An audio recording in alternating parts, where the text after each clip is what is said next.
Hello guys, welcome back to my channel. So ఇప్పుడైతే ఈ curry ఇదేంటి ఎల్లో కలర్లో ఉన్నది ఎగ్ అనుకుంటున్నారా? అది మా మమ్మీ కర్రీ వేసింది, ఇగ్నోర్ చేయండి. ఇప్పుడైతే మనం డిఫరెంట్ ఎగ్స్తో మంచి డిఫరెంట్ చేద్దాం. ఫస్ట్ అయితే ఒక బాయిల్డ్ ఎగ్ హాఫ్ కట్ చేసుకోవాలన్నమాట. ఇట్లా కట్ చేసుకున్నాక స్టవ్ మీద ప్యాన్ అయినా ఏదైనా పెట్టండి, మీరు అనుకునే దాంట్లో పెట్టండి. అట్లా పెట్టండి, చాలా అంటే బాగా వస్తుంది అన్నమాట. టేస్ట్ కూడా అంతా కూడా మంచిగా ఉంటుంది. దాంట్లో కొంచెం దానికి సరిపడంత ఆయిల్ వేసి స్టవ్ వెలిగించండి, అట్లయితే చాలా బాగా వస్తుంది. ఇప్పుడు మనము ఎగ్స్ని నేను చేసిన తప్పు పని ఏంటంటే చాలాసేపు ఆయిల్ ప్యాన్ మీద ఉంచి స్టవ్ ఆన్ చేయడం ఎక్కువసేపు వచ్చిన వితిన్ 2 minutesలో వేసేసి ఎగ్స్ వేయండి, అట్లయితే మంచిగా వస్తుంది. నేనైతే దాని తర్వాత వేసేసిన మంచిగా వాటిని ఫ్రై చేయాలన్నమాట అని సౌండ్ వస్తుంది. ఆ సౌండ్ వచ్చి కొంచెంసేపు అయ్యాక ఒక 10 minutes అట్లా వచ్చినాక నేను నా ఎక్స్ప్రెషన్ కంటే ఇట్లా పైకి వస్తుంది, నా ఫేస్ మీద ఎక్కడ పడుతుందని నేను చాలా భయపడుతున్నా. నా ఎక్స్ప్రెషన్ చూస్తేనే మీకు అర్థమవ్వచ్చు.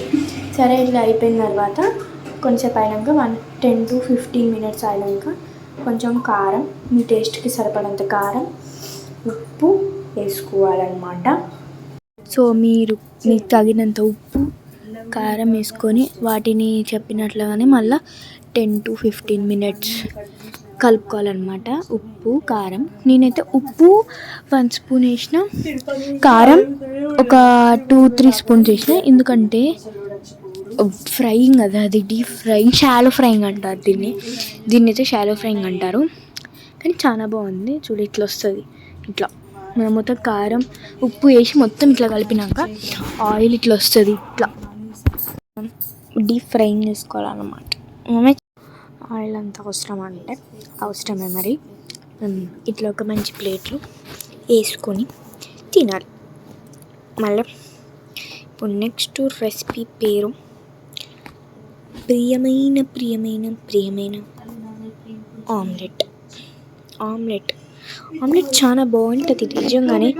చాలా వీడియోస్లలో చెప్పిన. సో ఫస్ట్ ఒక ఆనియన్ని తురుముకోండి అంటే తెలీదా? నా ఉద్దేశంలో కట్ చేసుకోవాలన్నమాట మన ఆనియన్స్ని. నా కట్టింగ్ ఎట్లుంటుంది ఇప్పుడు చూడండి, ఎంత మంచిగా కట్ చేస్తానో చూడండి. పొట్టుతోనే కట్ చేస్తాను నేనైతే. కట్ చేసినాక పొట్టు తీసి నేను పెద్దగా ఉంటే ఆనియన్స్ పెద్దగా ఉంటే ఆమ్లెట్లో తినను, ఆనియన్స్ లేకపోయినా ఆమ్లెట్ తినను నేను. అదొక ట్విస్ట్ నాది. ఇట్లా ఉంటుంది అన్నమాట నా ఆనియన్స్ కటింగ్. చిన్న కట్ చేస్తేనే నాకు ఆమ్లెట్లో తినబుద్ధి అవుతుంది.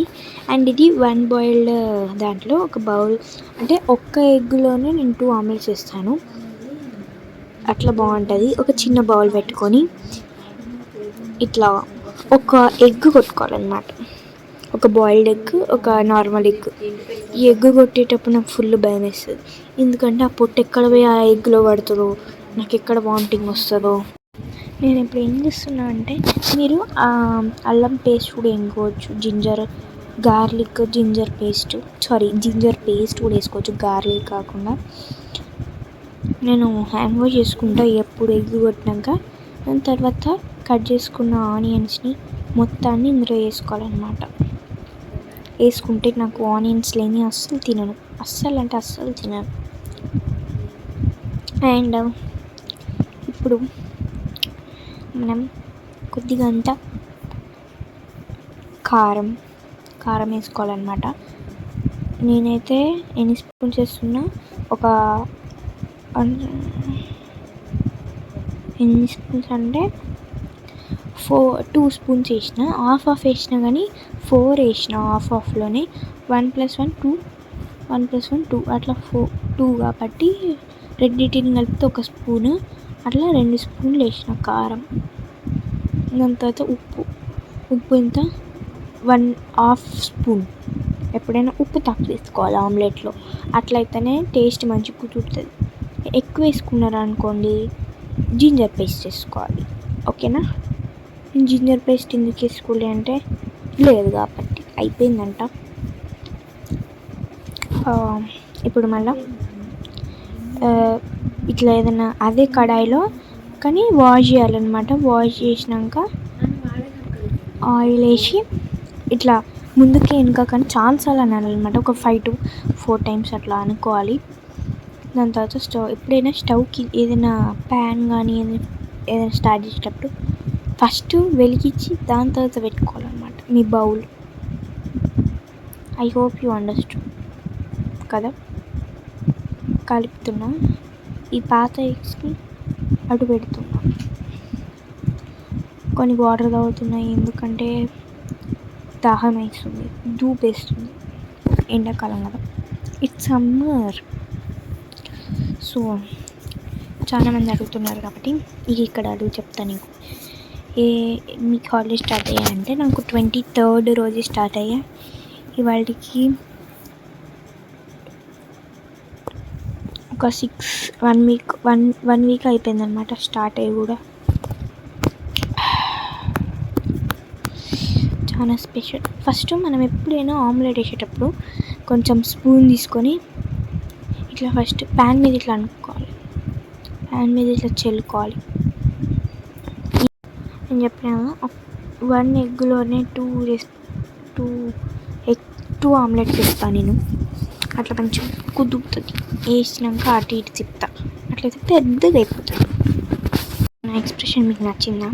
నచ్చితే కామెంట్ చేయండి. అదే స్టవ్ వెలిగించేటప్పుడు మళ్ళీ ఆ ప్యాన్ని కడుగునా నేను, ఎందుకంటే అది ఇట్లా పొగలు వస్తున్నాయి ఎందుకు తెలియదు. ఇంకా కడిగి మంచిగా క్లీన్ చేసి మళ్ళీ కొత్తది ఇట్లా మంచిగా క్లీన్ చేసి మంచిగా నీట్గా పెట్టిన. దాని తర్వాత మళ్ళీ ఆయిల్ వేసుకున్నా. ఆయిల్ ఎంత వేసుకోవాలంటే మినిమం ఒక స్పూన్స్ ఉంటాయి కదా, చిన్న స్పూన్స్ ఒక 5 స్పూన్స్ అంత వేసుకోండి సరిపోతుంది. ఆయిలే కానీ మనం ఇట్లా వేసుకోవాలన్నమాట. అది కొంచెంసేపు హీట్ అయ్యేదాకా చూస్తూ ఉండాలి. దాని తర్వాత ఆమ్లెట్ని మళ్ళీ ఒకసారి కలిపితే అది టేస్ట్ బాగా వస్తుంది. ఇక మొత్తం ఎంత ఉందో అంత వేసుకోవాలి. వేసుకున్నాక మనము ఎప్పుడైనా దాని మీద క్యాప్ పెట్టాలన్నమాట, ఏదైనా ప్లేట్ అట్లా పెడితేనే మంచిగా వస్తుంది, తన బాగా పొంగుతుంది. నేను ఎప్పుడు అట్లనే చేస్తాను. ఈ ఫస్ట్ ఆమ్లెట్ కొంచెం మాడిపోయిందనమాట, ఎందుకంటే నేను కూలర్ ముందు పోయి కూర్చొని 5 minutes 6 minutes అయింది కదా, మాడిపోయింది. నాతో ఇట్లుంటుంది చూడండి, ఎంబడి తిప్పేసిన. ఇది అయితే అట్లా ఇక్కడ ఫస్ట్ తెలుసుకున్నాక తర్వాత బుద్ధి వచ్చింది నాకు.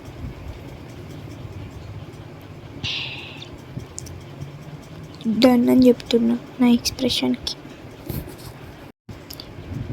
సఫారీ ఫస్ట్లా ఇంకా స్టవ్ బంద్ చేసుకొని మళ్ళీ ఇటు వేసుకుంటున్నా. ఇంకా చాలా బాగా వచ్చింది. ఈ లాస్ట్ ఆమ్లెట్ నేనే తింటాను అన్నమాట. ఆ 2 మా అక్కకి మా మమ్మీకి. ఎప్పుడైనా మా ఇంట్లో వాళ్ళు నాతోనే వేయించుకుంటారు ఆమ్లెట్, అదేంటో మాది స్పెషల్ అట్లుంటుంది ఇది. So bye guys, see you next video. Bye.